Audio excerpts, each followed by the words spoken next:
Bonjour à tous. Nous avons rendez-vous aujourd'hui pour notre série de webinaires consacrés au patrimoine et aux différentes stratégies à mettre en place avec nos experts.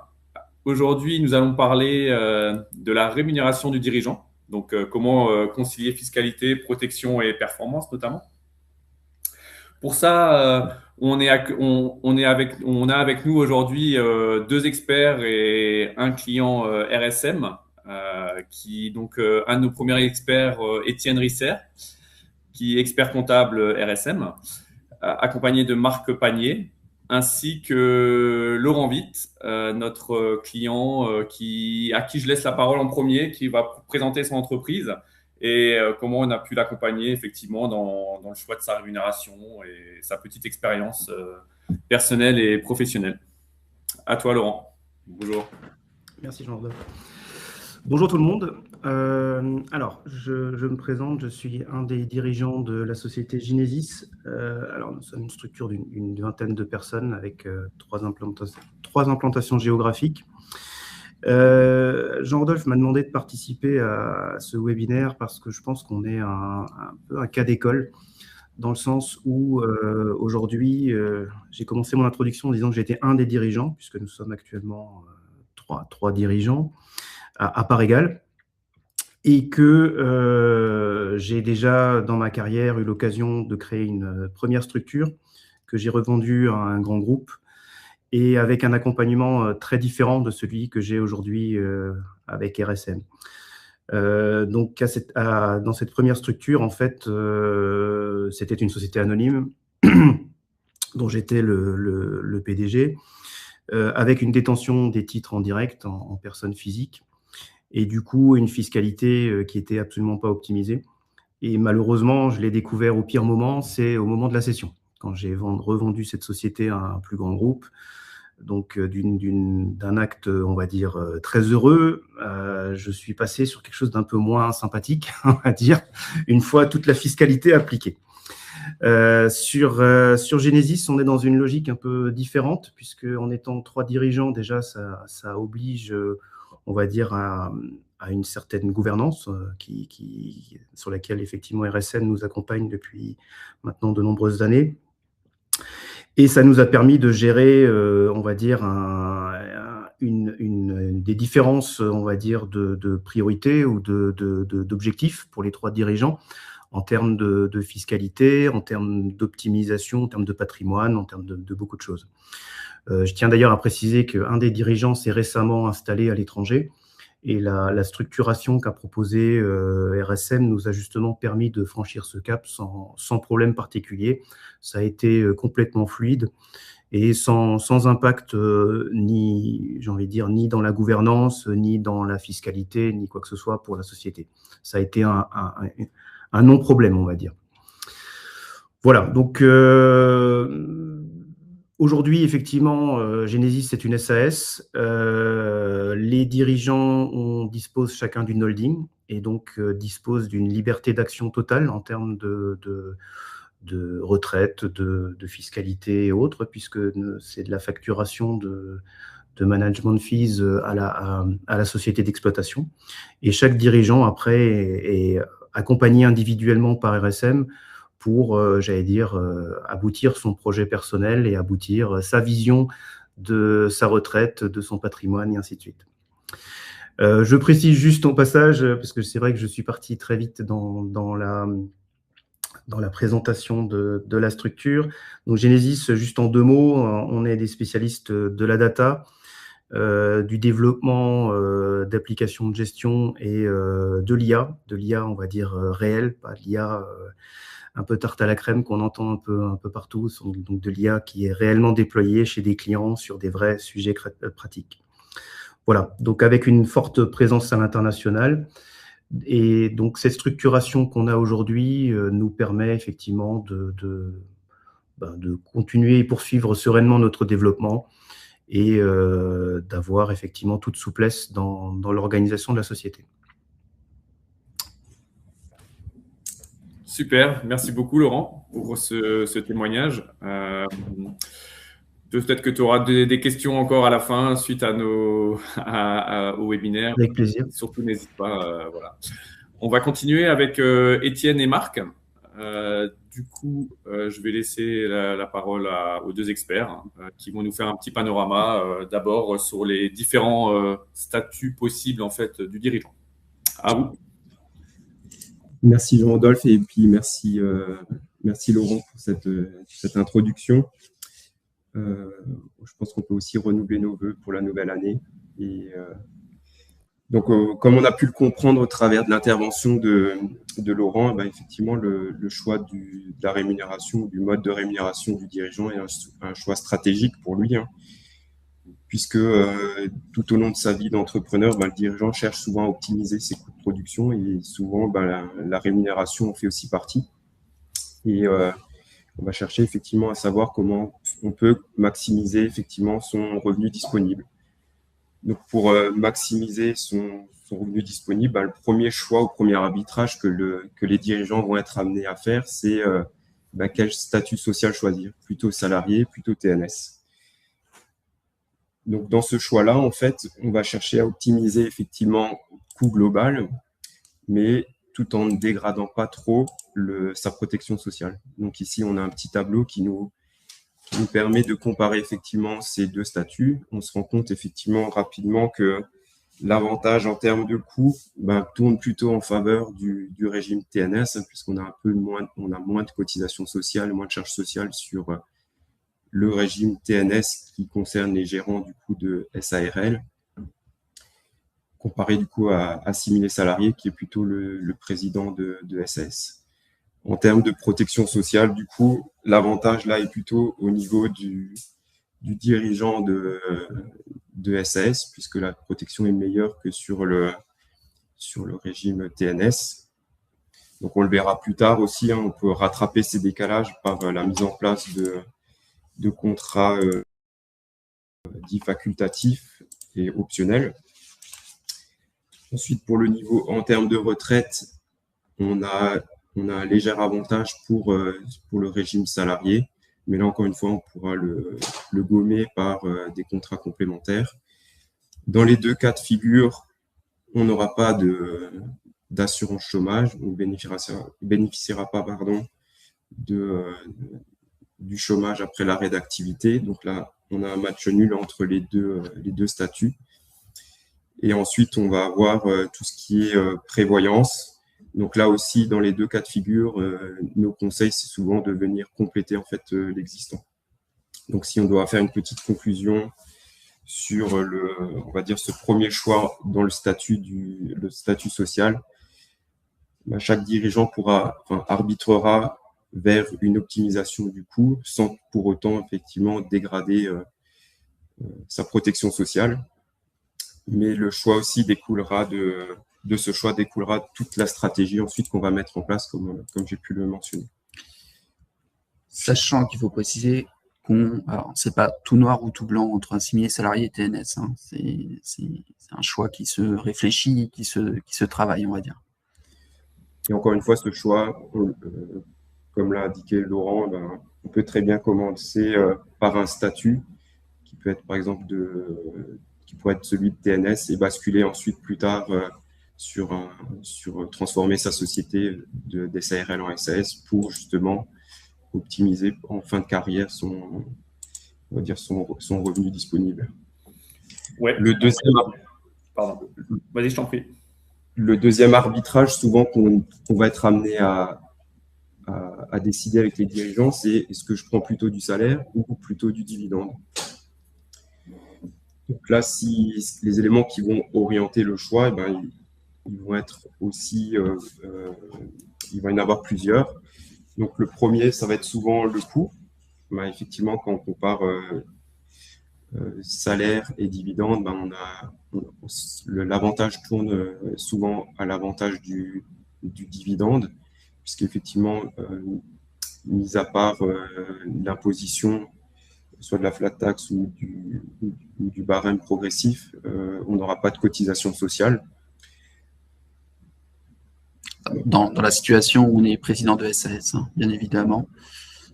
Pour le dividende, il y aura des cotisations de sécurité sociale des indépendants, ou tout dépend du régime de sécurité sociale auquel on est attaché. Ensuite, sur la protection sociale, effectivement, si on prend du dividende, il n'y aura pas vu qu'il n'y a pas de cotisation sociale, il n'y a pas de protection.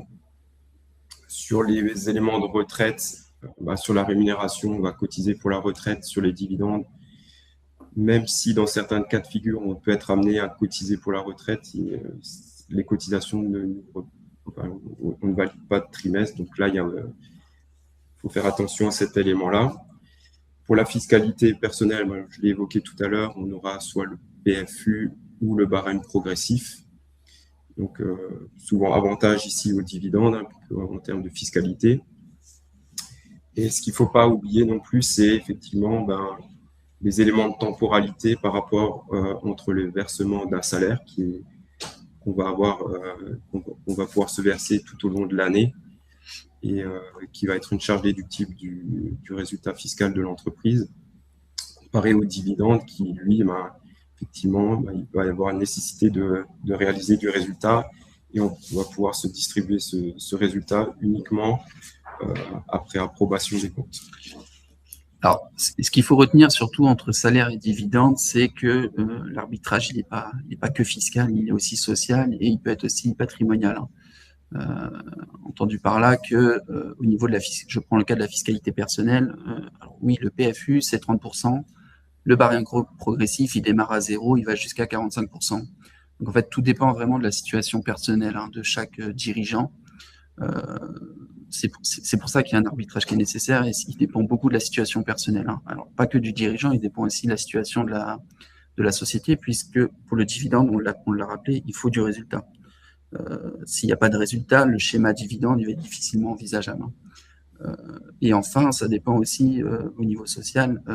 Les protections sociales sont effectivement inexistantes, donc il faut prendre des contrats facultatifs. Et ces contrats-là, leur coût va dépendre aussi de la situation personnelle du dirigeant, que ce soit sa santé, etc., ou même son foyer fiscal. Donc, il y a beaucoup de paramètres à prendre en compte qui nécessitent une certaine expertise.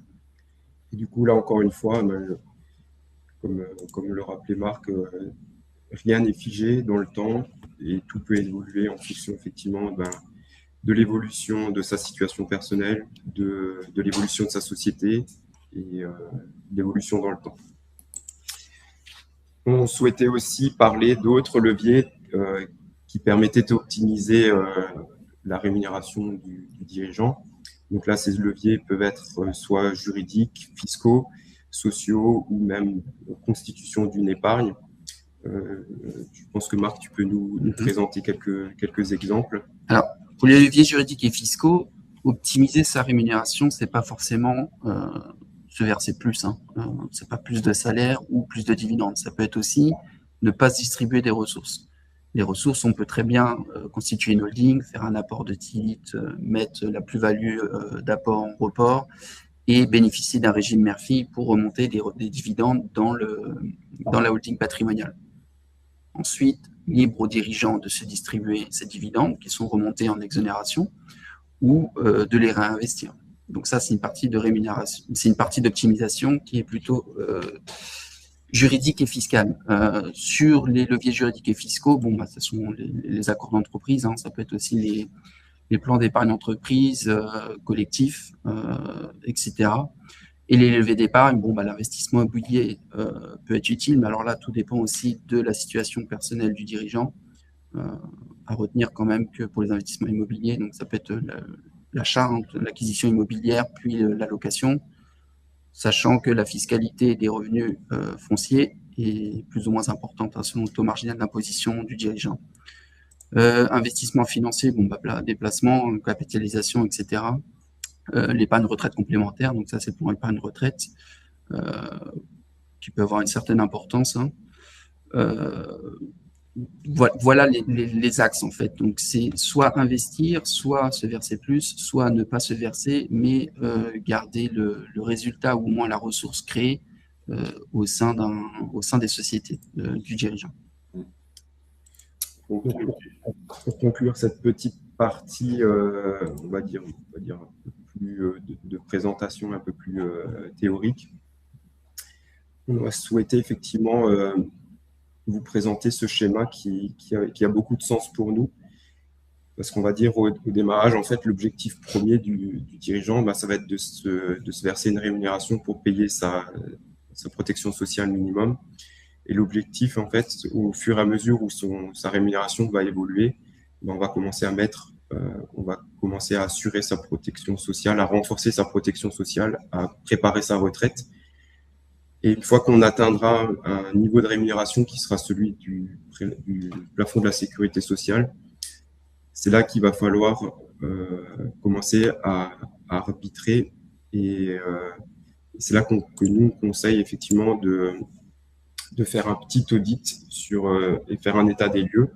Ça pourrait aller même au bilan patrimonial pour avoir vraiment un tour d'horizon de ce qui est disponible dans la société, mais également ce que le dirigeant a déjà mis en place à titre personnel.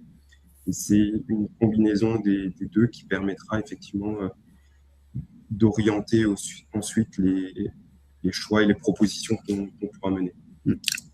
La pyramide, elle reflète bien l'importance du pilotage. On voit bien qu'on est sur une évolution verticale et l'évolution, en fait, même quand on est arrivé au bout de la pyramide, il y a toujours du travail à faire, en fait. La situation du dirigeant peut évoluer à tout moment. Donc, la base, c'est bien la rémunération minimum et ensuite, on augmente au fur et à mesure. Mais c'est comme on le rappelait en tout début de webinaire, c'est pas une situation figée. La situation évolue tout le temps. Donc, au travers de notre petite présentation, là, on voit que les leviers en fait, d'optimisation de la rémunération et des moyens de la piloter peuvent être nombreux. Hein. Et puis, comme on le disait, le mieux, c'est de faire un petit état des lieux, pourquoi pas un bilan patrimonial, et pour qu'on puisse effectivement vous accompagner au mieux. Donc, pour ce faire, on avait un petit exemple, un petit cas pratique à vous présenter. Je te laisse la main, Marc. Oui. Alors, on a pris l'exemple d'une personne célibataire, 46 ans, menuisier, gagne 5 000 € net par mois. Donc, on a la même enveloppe d'entreprise dans chacune des situations. Donc, première situation, assimilé salarié, donc dirigeant de SAS. Deuxième situation, TNS, donc gérant de SARL. Et enfin, une troisième situation où on ne se verse pas de salaire de rémunération, mais on passe en 100% de dividendes. Donc, sur les deux premiers cas, assimilé salarié TNS, au niveau de la rémunération, on peut voir qu'il y a quand même des avantages pour le TNS, avec un delta au niveau du revenu disponible après impôt de quasiment 10 000 €. Et au niveau des dividendes, en 100% de dividendes, donc on peut voir qu'il y a un delta de 3 000 € par rapport à la situation TNS. Ce qu'il faut retenir, c'est que le 100% de dividendes, pas de cotisation de retraite, comme on l'a rappelé au tout départ, donc pas de droits de retraite qui sont constitués. Par contre, pour assimiler les salariés TNS, on avait aussi rappelé que c'était un peu plus avantageux pour les cotisations retraite. Et on peut voir effectivement que les cotisations productives sont un peu plus importantes pour le régime assimilé salarié. Du coup, la question qu'on peut se poser, c'est effectivement entre le président de SAS et le gérant de SARL, que faire du revenu disponible complémentaire. Soit effectivement, ça va être de le consommer, soit il peut aussi permettre de constituer une épargne complémentaire. On a pris un petit exemple d'un dirigeant qui cotiserait pendant 20 ans de sa carrière ces 10 000 €. Donc, il pourrait se constituer avec ces 10 000 € une épargne retraite individuelle complémentaire d'environ 323 000 €. Et on a simulé cette distribution d'enveloppes, soit sous forme de rente ou soit de sortie en capital, et permettrait du coup de sortir sous forme de rente un revenu complémentaire de à peu près 580 €, et sous sortie de capital, c'est-à-dire sortir entièrement le capital, puis se le verser petit à petit au cours des 20 années. Là, on arriverait à sortir un complément de retraite de 1 000 €. Donc, on voit effectivement l'idée effectivement du statut de TNS, effectivement, on économise un petit peu en termes de cotisation de retraite, mais l'idée, effectivement, on économise en termes de cotisation globale, mais l'idée, effectivement, et notre conseil, c'est plutôt effectivement de les épargner. Par exemple, au titre d'un contrat retraite, qui permet effectivement de maximiser, d'optimiser son revenu ensuite, une fois qu'on est à la retraite, pour limiter aussi la perte de revenus une fois qu'on arrive à la retraite. Ce qu'il faut surtout retenir de ce petit cas pratique, c'est que l'optimisation de la rémunération et du statut du dirigeant a amené à un delta de 10 000 euros, comme on avait dit. Ces 10 000 euros, c'est une première partie de l'optimisation. La deuxième partie, c'est qu'est-ce qu'on fait de ces 10 000 euros qu'on a optimisés. Donc, on les place là dans le cadre pour l'épargne retraite. Donc, vous voyez, c'est un schéma qui se suit en fait. Hein, tout est lié. Donc, il faut bien partir de l'optimisation de la rémunération va amener à avoir des impacts pour la retraite ou pour d'autres investissements. Ok, merci à vous sur ces premiers éléments. Donc en fait, si on résume un tout petit peu les principaux enjeux en fait aujourd'hui de la rémunération du dirigeant, on peut voir des enjeux principaux comme un arbitrage entre revenus immédiats et revenus différés. Par rapport à la fiscalité personnelle également et la fiscalité d'entreprise. Donc là, il y a aussi des arbitrages à faire. En termes de protection sociale, donc on n'est pas tous égaux au niveau malheureusement de tout ce qui est aléa de la vie. Donc là, il y a également en fait des notions à prendre en compte à ce niveau-là. La sécurisation juridique. Quand je parle de sécurisation juridique, on peut parler par exemple de gouvernance d'entreprise, comme l'a mentionné Laurent au début de la présentation par rapport à sa situation actuelle avec ses associés. Et également une cohérence au niveau de la stratégie globale patrimoniale. C'est-à-dire que, comme l'a mentionné Laurent, également au début de présentation, sur les 3 associés, il y en a peut-être un qui est célibataire et qui a envie de s'amuser et de dépenser son argent et qui n'a pas besoin de transmettre et qui n'a pas d'obligation à ce niveau-là. Il y en a d'autres qui ont des parents, qui ont des enfants, enfin en bas âge, et enfin il y a plein d'exemples possibles en fait. Donc voilà. Sur ça, il y a également encore un aspect de transmission et par la suite au niveau donc une fois qu'on a terminé notre vie professionnelle, il faut également anticiper la transmission. Donc l'idée c'est que en fait il n'y a pas vraiment de solution universelle. Cette solution elle va évoluer dans le temps. C'est-à-dire en début de carrière, on aura un certain mode de rémunération qui ne sera pas le même en fin de carrière, par exemple.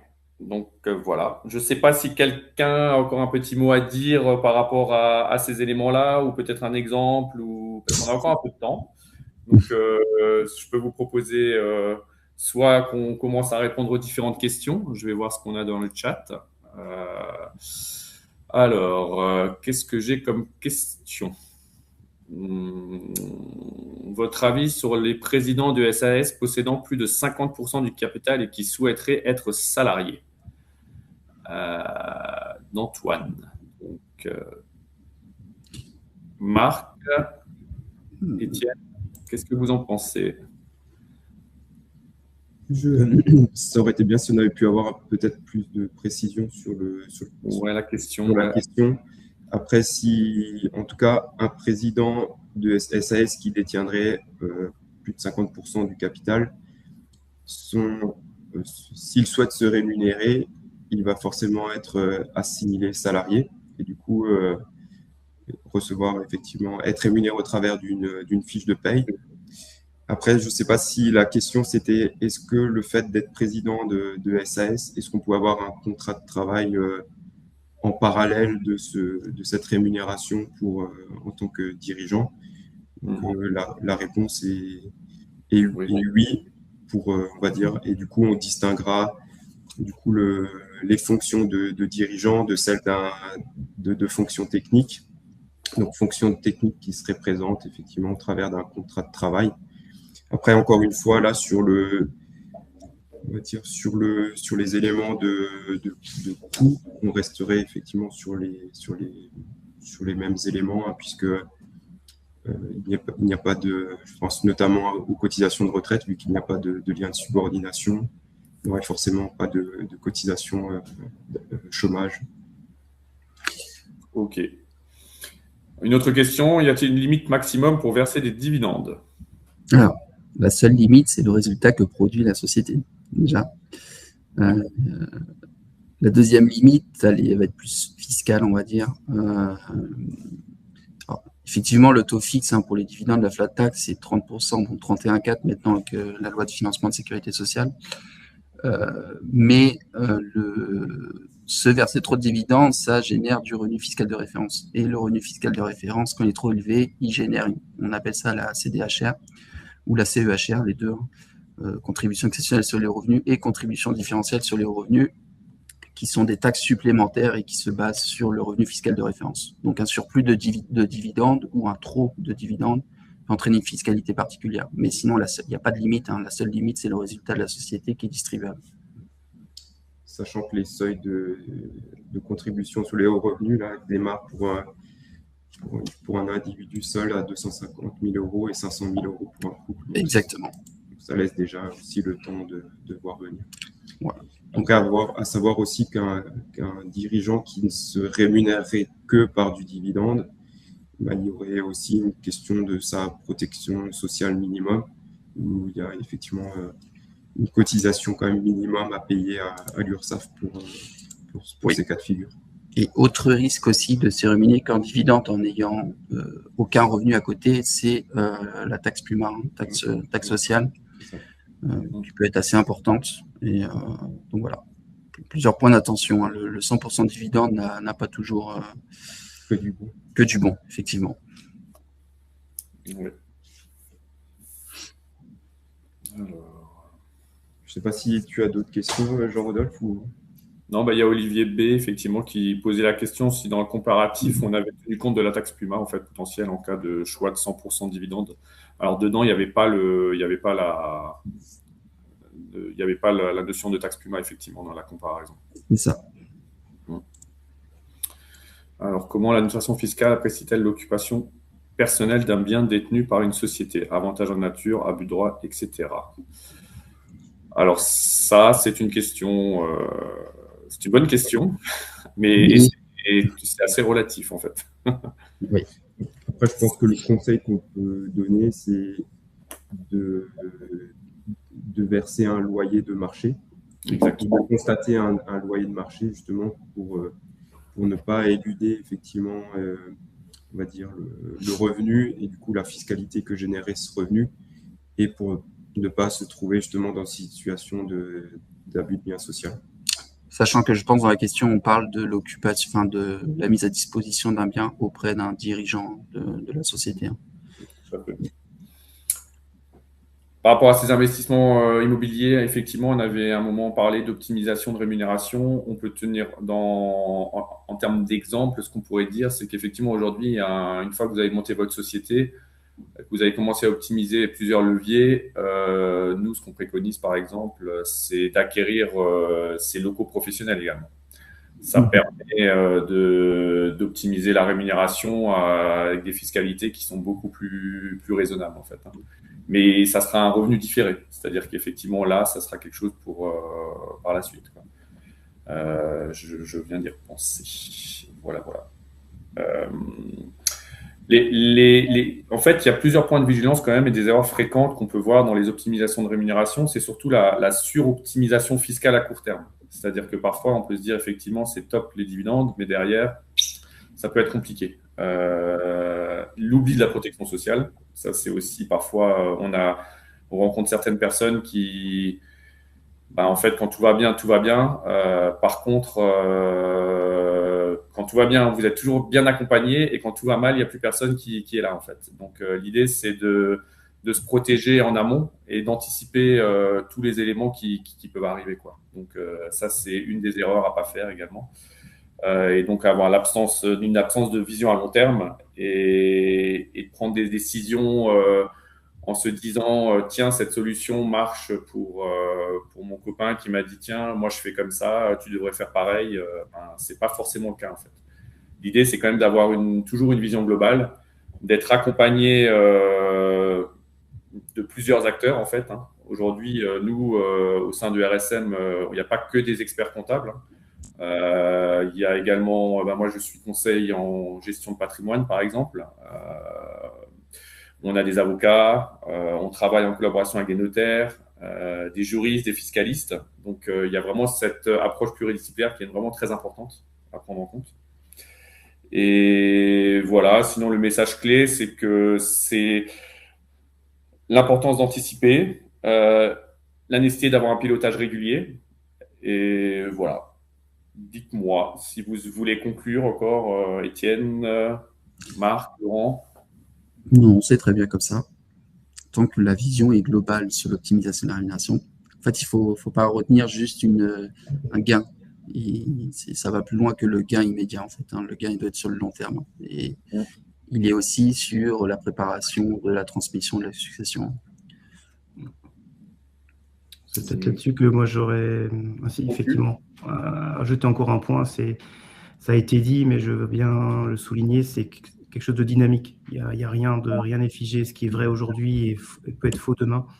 Les situations personnelles peuvent évoluer, les priorités peuvent évoluer. On peut effectivement à un moment privilégier des opérations plus patrimoniales et à un moment plus envisager sa retraite. Et c'est pas forcément que l'âge qui conditionne ce point. Tout à fait. Exactement. Il faut pouvoir être, comme tu as dit, dynamique et pouvoir bouger et ne pas être rigide en fait et avoir de la souplesse en fait dans ces éléments-là. C'est ça. Et surtout, il n'y a pas de schéma universel. Hein. Ça n'existe pas. Hein. Il n'y a pas un seul schéma qui marche, ça n'existe pas. Exactement. N'hésitez pas à nous contacter si besoin. Le PPT sera donc disponible. Hein. Il y aura un replay également. Et il y a nos coordonnées. Donc, au cas où on est disponible, n'hésitez pas. Merci beaucoup à tous. Merci à tous, oui. Merci de nous avoir suivis. Je vous souhaite une bonne journée. À très bientôt. Et à bientôt, oui. À bientôt. Au revoir tout le monde. Au revoir. Au revoir.